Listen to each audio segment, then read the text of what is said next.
I think that when reviews are a part of your culture, when every single person, every single touch point, whether it's, the person answering the phones or the individual that's doing the paperwork, collecting documents, or the attorneys themselves, when every single individual is one, making sure the client has a fantastic experience, and two, mentioning reviews and how important that they are and kind of providing that ask.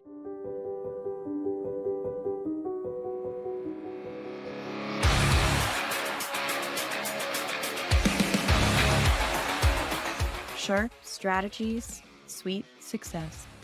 Welcome, everyone. This is Sharp Strategies, Sweet Success. I'm your host, Tiffany Swidensky. And today we're talking with Megan Grothman. Megan works at rankings.io. I actually met her and follow her on LinkedIn. I like a lot of the content that she posts. She has some really great takes on law firm marketing and SEO, AI reviews, and a ton of other stuff. So if you're not following her already, I recommend you head over to her LinkedIn page and follow her. But this is actually Megan and I's first time meeting. So I don't know too much about her as an individual. So I'm gonna have to let her finish off her introduction. So Megan, if you don't mind. Thank you so much, Tiffany. First of all, thanks for having me. I am very excited to chat with you today. I know that we'll get along fabulously because I think we share a lot of the same sentiment about digital marketing, particularly legal marketing. We also spend most of our days talking kind of on the front lines, talking to attorneys. And so I'm sure we'll have a lot to talk about, and I'm excited to get started. Yeah. So since you are on the front lines talking to a lot of attorneys, why don't you tell me a little bit about what you're hearing out on the street, so to speak? Yeah, so topics of conversation that are relevant now and really have been are, you know, I'm talking to a lot of solo practices that, are concerned, hey, I haven't gotten started on marketing yet. Am I even able to compete? Am I able to catch up? Or is it too late for me? I'm talking a lot these days about AI and what that means for Google and for traffic and kind of how we think of uh, or optimization and organic rankings just generally. So lots and lots of things on the horizon and lots of interest in how marketing is changing, trying to get ahead and stay ahead for attorneys and firms of all different sizes. Yeah, the conversation of competition comes up pretty often. And, a lot of people, when we look around the landscape and we see other people doing what we're doing and out there, sometimes thriving, like it can be pretty intimidating. Um, but from a digital marketing and SEO perspective, and maybe you agree with this, I don't know. But it feels like, when you're starting from the bottom, there's so much room to grow that it's actually, for me, it's kind of fun working with those firms because there's so much to do. And then there's a lot of people in the middle, doing kind of the average SEO marketing work. And then you have just like a select few at the top. And so really the game isn't getting to the tippy top, it's getting to the like top five or top three or something like that. I 100% agree, or agree rather. I think that uh, there's so much room for firms that maybe haven't invested in marketing to work as smart as they can, as efficiently as they can to really carve out their niche.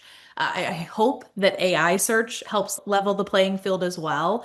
Traditionally on Google, we know that the people who have done SEO the longest typically, have an advantage. People who have really comprehensive content and links and authority, they tend to be the ones that are, repeatedly at the top. But what I'm finding with AI when I'm searching on, places like ChatGPT, it really doesn't take into account, or at least it doesn't seem that it's taking into account who these heavy hitters are. It more so is looking for the really specific niche that these individuals are serving. So I think that's going to level the playing field, and I hope at least that that's the case for some of these smaller practices. Just yesterday, I was looking at a female attorney in Philadelphia. Really, really, really competitive area. A lot of heavy hitters there. It's going to be really hard for her to rank because she has a literal domain rating of 0. However, when I did some deep searching in ChatGPT, talking, about if I was in Philadelphia, who would you serve up as a PI attorney if I really wanted to work with a female? It gave me people that were across the board, other practices and individuals that have a domain authority of 0 or 5 or 6. And sure, there were a couple with, that more traditional heavy hitter type of structure as well. But I do think there's a lot of action there. And building, kind of running your own race with regards to marketing. I think that's really important for some of these smaller firms to do. Yeah, definitely running your own race, being unique in a way that's difficult to copy and paste. Hmm. And everyone has something unique about them, and it's just learning how to leverage that, I think. And also, the landscape of the marketplace is always changing, because people are, starting practices, leaving practices, companies are bought and sold. And so, nothing is like set in stone static. There's always room for upward mobility. Um, in all the spaces and all the digital marketing spaces. For sure. Yeah. Anyone starting at that ground level, I tell them, great. The only place to go is up. Let's, figure out how to do that, be savvy marketers, and fill in the gaps where we can, make an impact, level expectations, and then just work from there. So, what are the firms that are coming to you? A lot of them are getting started in marketing. What other things, outside of SEO are you recommending to them? Yeah, so local optimization, making sure that they have, all their ducks in a row on the internet, building out those citations that, Google Business Profile looks at, getting reviews. More and more, I'm telling these individuals to make sure that they're getting reviews on all platforms. So obviously, Google's important, but don't ignore Facebook, don't ignore Yelp. Certainly don't ignore those platforms if you have negative reviews there, because that is either contributing to your brand sentiment or detracting from it. And so making sure that you're covering all your bases. I also really recommend community involvement, looking for those opportunities to create brand awareness in your community.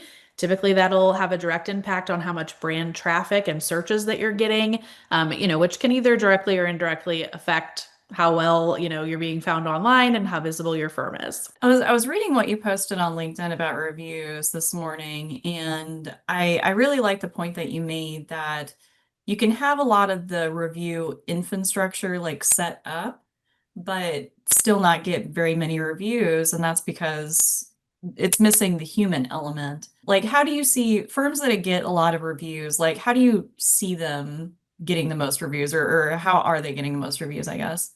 Yeah, I think that when reviews are a part of your culture, when every single person, every single touch point, whether it's, the person answering the phones or the individual that's doing the paperwork, collecting documents, or the attorneys themselves, when every single individual is one, making sure the client has a fantastic experience, and two, mentioning reviews and how important that they are and kind of providing that ask, that's where I see the best results. it nothing is better than that human ask. Nothing really pulls at the client more than that. And so that's how I see people have been successful in the past. I also like when firms kind of gamify getting reviews. So whether they share a leaderboard or whether, it's some sort of like a spiff, hey, if you get reviews, you're going to get a little bit of a bonus. Just make it part of your culture and make sure everyone is really, asking when there is an opportunity, if there's an opportunity with those clients. And client experience is so important. And I think it's so easy to overlook because a lot of the law firms that I talk to, most of them have, I mean, offices, obviously, but a lot of them tell me like people don't come into their offices anymore. And so everything is virtual. And, I think that, takes away from the human experience of it because I was just at a law firm office last weekend and, it was really nice. The office is well decorated. They had food. And you have to imagine like somebody who shows up at a physical location, experiences something, is going to have like a deeper, closer tie to your law firm. And you can ask for those reviews at that point. For sure. And I would agree. I work at a totally remote agency. And so I never meet with my clients, or I rarely meet with my clients apart from, professional conferences, or, potentially a meeting every once in a while if somebody's local. And I think that there are a few things you can do to humanize the experience, even if you're working remotely. So, one thing I like is to get a cell phone number, to have that texting relationship, to be able to shoot someone a text, an update, just like, hey, FYI, this is on my radar. You should be hearing back from me, on this time frame. It removes a lot of that, like, I don't have a direct connect because email is email. You check it in 24, 48 hours, get back. But text is that immediate line of communication. And that's really powerful too. If you're asking for reviews, you can send the link directly to Google. Even voice memos sometimes are appropriate. And so that's another way to kind of humanize, just if you don't have that face to face. Obviously, having somebody come into the office, handing them a check, asking for the review right then and there, that's also hugely successful. And, we're kind of in a weird middle state with marketing, I think, because, for the last like forever, marketing has been dominated by like email follow-up, when we're talking about interfacing with clients. Because like making phone calls is hard. Most firms don't do that. And so like text or email is like basically the only way a lot of these firms are staying in touch with clients, but so many people aren't really paying attention to their emails. And, really for me, like I'm trying to transition my firms to do more texting. And there are a lot of programs that will help firms like do that, do the texting automatically. Lead Doc is really great at that. But for me, that's like a missed opportunity in a lot of these practices, is just being able to have that like quick interface, and then like have like an app, like a client support app of some kind that's really useful. We're in this weird middle ground where we're transitioning from 100% email to like, I don't know, like 40% email, it seems to me these days. Yeah, I would totally agree. Most of our clients, and I find this shocking. So, most of the firms we work with, the majority of their leads come in through phone. So, people are picking up the phone still today, regardless of what people say about, oh, nobody in Gen Z wants to actually talk to a human. Well, that might be the case for some people. Predominantly, the leads that are coming in via phone. It makes sense that the follow up should also be done, via phone as well. If you're sending emails to a Gmail, or if it's hitting somebody's spam folder, that's not beneficial to anybody. I know personally, when I'm working with attorneys, some of them are really busy. They don't check their email every day. It's not a great way to get a hold of them if you need something urgently. So I always ask, how do you prefer to communicate? And I think law firms could do this too. During their intake, we ask a lot of questions. They could throw in, hey, do you prefer text? Do you prefer email? Do you prefer a phone call? And then they could indicate, how that individual wants to be communicated with. And that's going to give them much better results. I know personally, it's really made the difference for me, rather than just relying solely on email. So, I mean, you mentioned that Gen Z doesn't, want to talk to people. Nobody wants to pick up the phone. And I mean, I feel like that's like a hyperbole because, I mean, everyone loves convenience. It is really nice that I can order something on Amazon, it's delivered. I don't have to talk to anyone. I don't have to go to the store. There are some things that, like, yeah, we're adopting technology for the convenience, but like, when you think about like contacting a law firm via web form, you're typing out, like you're just a normal person typing out your complex legal scenario, trying to capture all the details. And like I saw a statistic that most of the population, US population, reads at under high school level or something like that. And so like that's hard for most people. And so like when you think about it, like of course phone calls still work for law firms because it's easier to like talk, something like that through with an individual. And so like when people keep coming back to that, like younger generations don't like calling people, it's like, yeah, but in certain circumstances, they're going to call somebody over filling out a form. And that's so important, I think.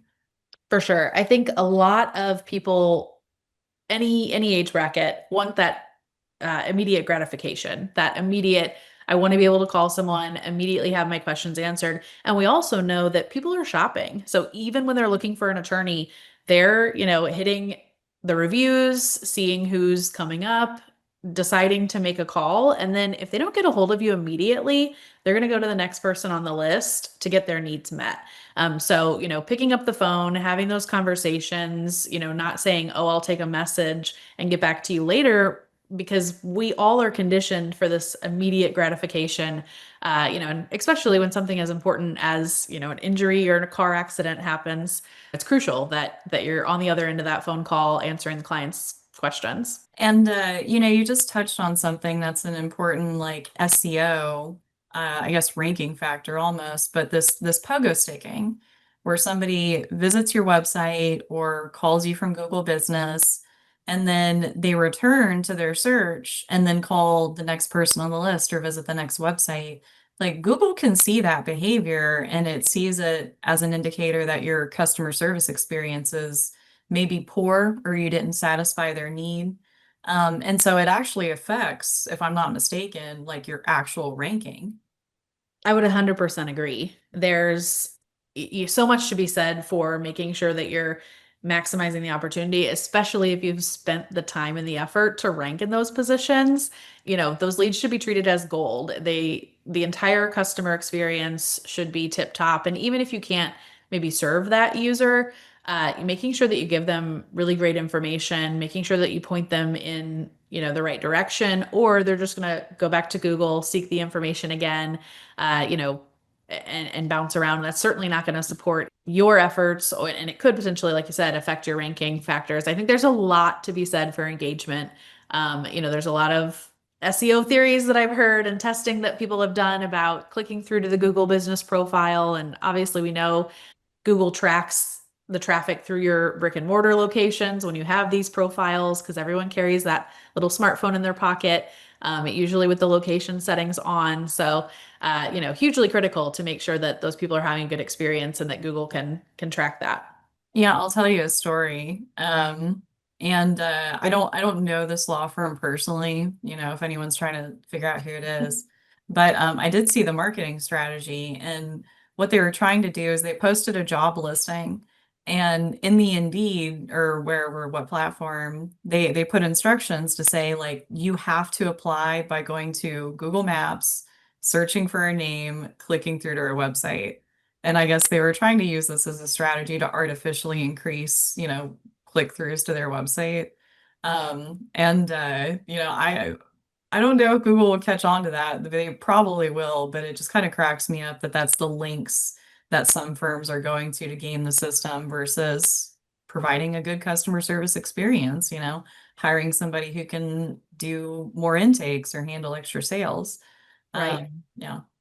Yeah, I was once at an SEO conference, and it was in Seattle, and we ran an experiment at this SEO conference, and totally anecdotal, but it was super interesting and something that I've always wanted to kind of replicate to see really if it had legs. But we were sitting there, and they picked out a Thai restaurant that was ranking in the Google business profiles, second or third page. They said, okay, everyone here, click, get directions or call or click through to the website. Well, the next day they checked, and that Thai restaurant was at the top. And, I don't know how long they stuck there, but it was really incredible just to see the immediate impact. And even people on our team are, especially our account managers, they're really working as strategists on behalf of our clients. They're always testing functionalities and, seeing if there's a way to give our clients a competitive edge. One of the account managers last week was playing around with some Q&As for their clients, really leaning into that. And it had an immediate payoff just with regards to how they were ranking in the Maps pack. So Google absolutely tracks, the engagement, the recency of reviews, if you're using all of their, widgets, and then usually it rewards you for that. Yeah. I think Google just rewards engagement in their platform because I mean, Google wants to make money. I was working with a firm recently, and their marketer was trying to get a perfectly green optimization circle or score for Google Business. And I told them, I'm like, don't worry about that. And I wasn't really explaining myself. And like finally, like somebody got mad and they're like, why don't we worry about that? Shouldn't we want green? And I was like, well, you only get green if you're running paid search ads, and we don't want to run paid search ads right now. And so it's, Google definitely loves it when you play into their system. They love to make money, and they set up their platform to kind of enable people just to go deeper into it, Mhm. which is very interesting when you think about it. Yeah, I was talking to an attorney this morning and explaining local service ads and saying, okay, these people on the top, we were really getting into it because she had never thought about them before. She didn't have any experience with them. And I was explaining to where, yes, you set a budget threshold and then, it's up to Google to determine how well you're going to be positioned, if you're going to show up for these searches. I was showing her, how many reviews the people who were showing up in that paid ad spot, and she was just couldn't quite understand, like, okay, I'm paying for the spots, but I don't automatically get them. It's still kind of a layer of algorithm, that I'm up against. And she's like, well, what about if I just increase my budget? And I'm like, well, that's exactly what they want you to do. Like, that's exactly how it's designed, is for you to continue to increase the budget for better and better performance, I guess. But and then they just kind of hope that maybe you don't catch on once people start clicking, so that you spend those dollars. But for me, I constantly have to educate. I constantly have to protect law firms' resources to make sure that they're spending appropriately for their goals and they're not just, feeding the Google machine and getting nothing for it. They make it really easy to spend your dollars and not get much. So rankings and myself really take a lot of care to make sure that we're guiding these firms in the right direction. Well, and not to diminish what PPC teams do, because I work with some PPC teams who are really good getting cases, trackable ROI, all that good stuff. But if you don't have that expertise with the ad platforms in particular, Google, Facebook, local service ads, all the rest, I mean, it is pretty much like business gambling. It's like slot machines. You put something in and press the button and hope, a lead or a case comes out the other side, because there's just so much going into the ads platform. But at the end of the day, it's almost kind of luck, and how much you're going to spend and how much you're willing to invest, and spend more, you make more. Kind of, I guess, like in gambling. I'm not really good at gambling, so that's as far Right. as Yeah. my analogy goes. I wouldn't know about the gambling side of things, but I always liken it to a vending machine. Putting money into a vending machine, spending dollars, expecting to get something out. And then so many of these clients don't, because, either they're trying to run these ads themselves, or they've had a partner that didn't give them realistic expectations, realistic budgets.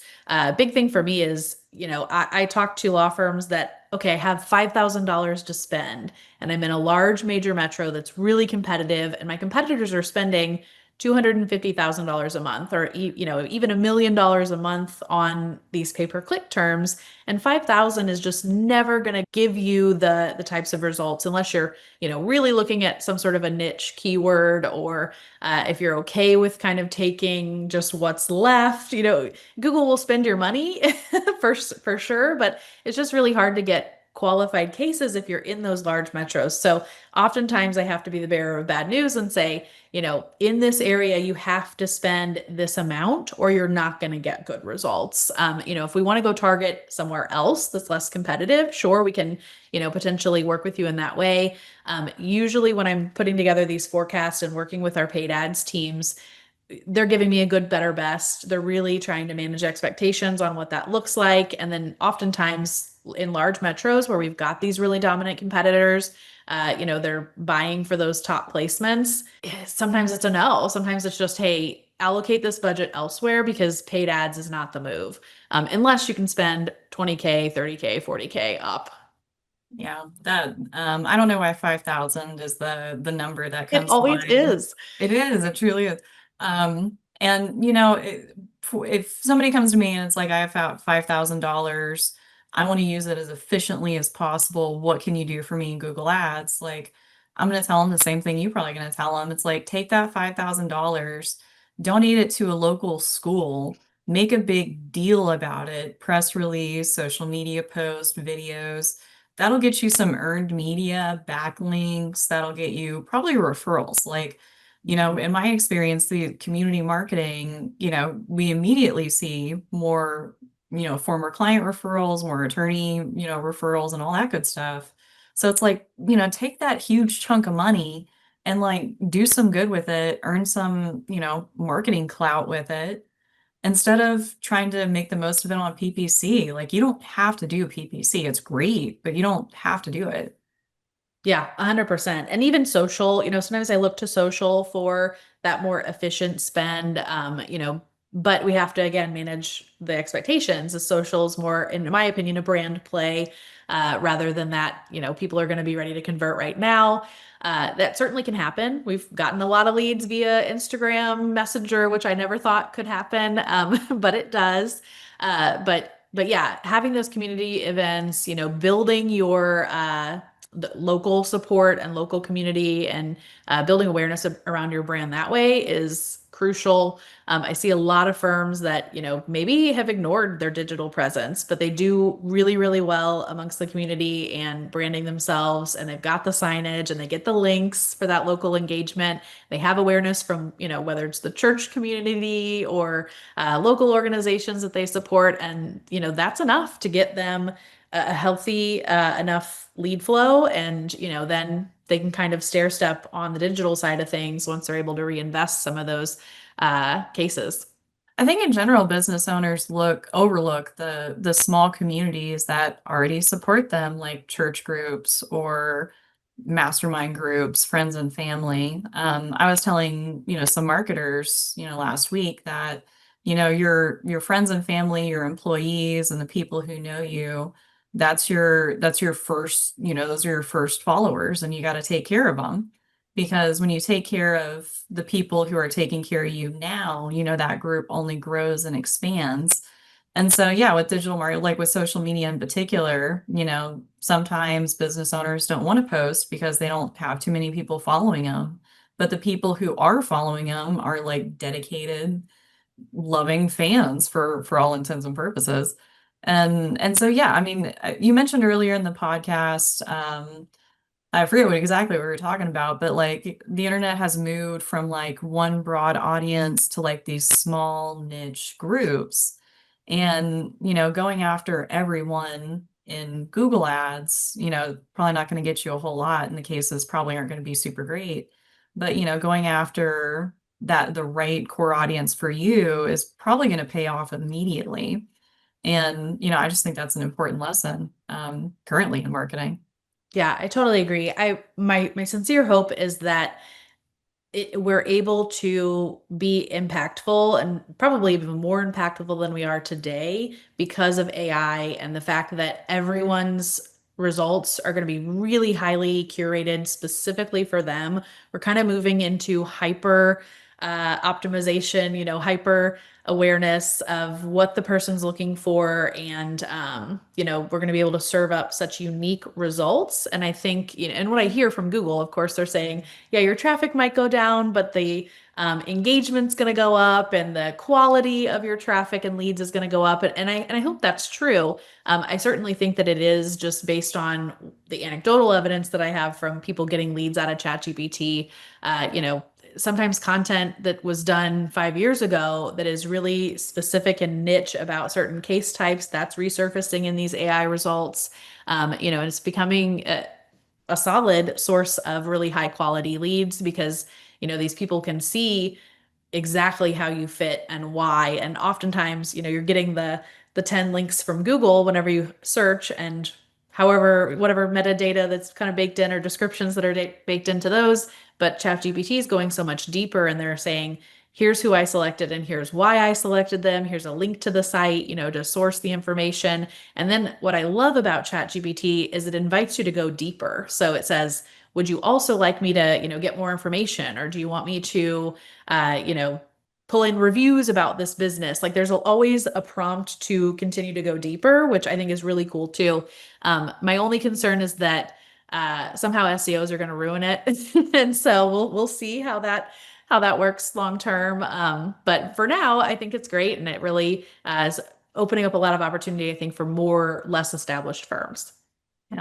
Marketers do kind of ruin everything. It goes on long enough, we're going to learn how to game it. We're going to mess it up for sure. One project we're working on with our clients is, used to, when somebody filled out a web form on a website, it was just Google. Because like 5 years ago, that's probably what it was, right? There wasn't a whole lot of need and to look further than that because it wasn't Yahoo, it wasn't DuckDuckGo, it was Google, it was one Bing. But what's super fun about like today, 2025, is that I'm looking at the web forms and I'm looking at, what referral URL they came from. I'm looking more at the UTM tracking parameters, and it's diversifying. It's not just Google anymore, and it's more ChatGPT, which is exciting. And then it's like even legal directories, which is, not super exciting, but still cool too. So for me, like that's the change like I'm seeing with like websites and lead flow because it used to be just Google. Now it's like and then Google Business too, like being able to see is it Google or Google Business. I think Yep. that's important. But it's actually really exciting. For sure. And I agree, especially if your brand is a heavy hitter and you do a lot of marketing, there's earned media awareness, there's, your podcast, people listen to the podcast, and that's how they enter your funnel. Obviously we're seeing ChatGPT more and more and more. It seems the user journeys are changing. It seems very broad now, and dialing in on exactly where those leads are coming from, it's important, and I think that it's definitely shifting from what I see.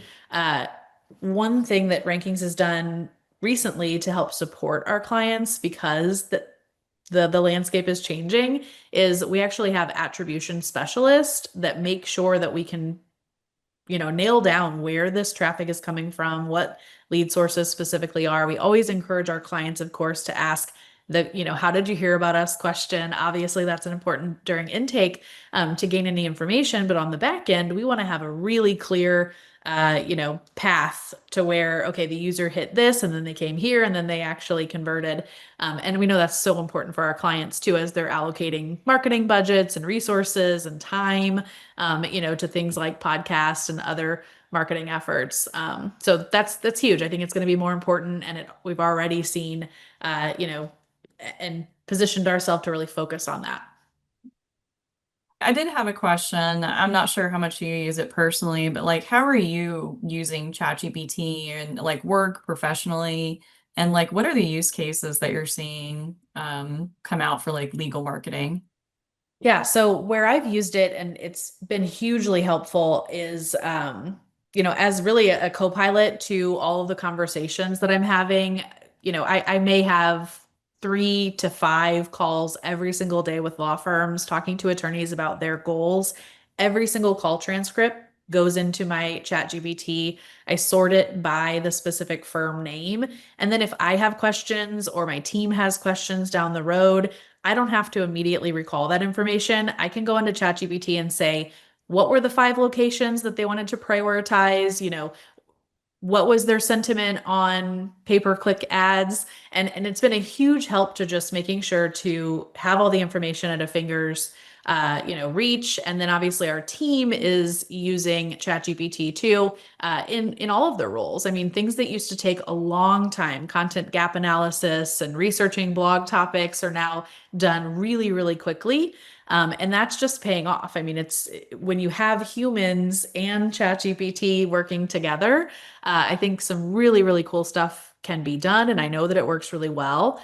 When you just do a prompt and forget it, maybe it's not in your best judgment to do that. I would never, just shoot off something from ChatGPT without being vetted first, because there are instances where it just misses the mark. Mhm. But writing sidecar, it's been super, super helpful in like the accuracy and productivity for me individually in my role, and then I know company wide, it's definitely giving us a competitive edge. I had it change the actual law firm name halfway through its Ah, response, so like halfway down the thing. And thank God I was reviewing it because it went from Premier Law Group to like Executive Law Group or something like that. And I'm like, why did you do that? that Um, happens. I noticed when the domain or the URL is different than the firm name, I get a lot of inconsistencies. You have to really watch that because it'll just swap them out, and it's not necessarily wrong, but there are instances where you don't want to use the URL name or it's not appropriate. It certainly isn't the brand name. yeah. Well, that is interesting because their URL is different from their brand name, but it's like a shortened version, so it probably didn't have like reinforcement maybe. Well, Megan, I really appreciate you talking with me today. We're kind of coming up on the end of the show. So, was there anything that you wanted to talk about that we didn't go happen to go over? Man, I think we covered quite a bit. We kind of bounced around, but that is legal marketing in 2025. And we could go on for hours, I'm sure. But it's been fantastic talking with you. Oh, well, it's been fantastic talking with you as well. So where do you want people to go look you up? Yeah, so like you mentioned, LinkedIn is a fantastic place to get in touch. Just LinkedIn/Megan Grothman. And my email, if you want to contact me directly, Megan Grothman at rankings.io. Thank you so much again. I really Awesome. appreciate it. Thanks, Um, Tiffany. Look forward to talking with you sometime again, and thanks so much for being a guest. Thank you, Tiffany. I think that when reviews are a part of your culture, when every single person, every single touch point, whether it's, the person answering the phones or the individual that's doing the paperwork, collecting documents, or the attorneys themselves, when every single individual is one, making sure the client has a fantastic experience, and two, mentioning reviews and how important that they are and kind of providing that ask.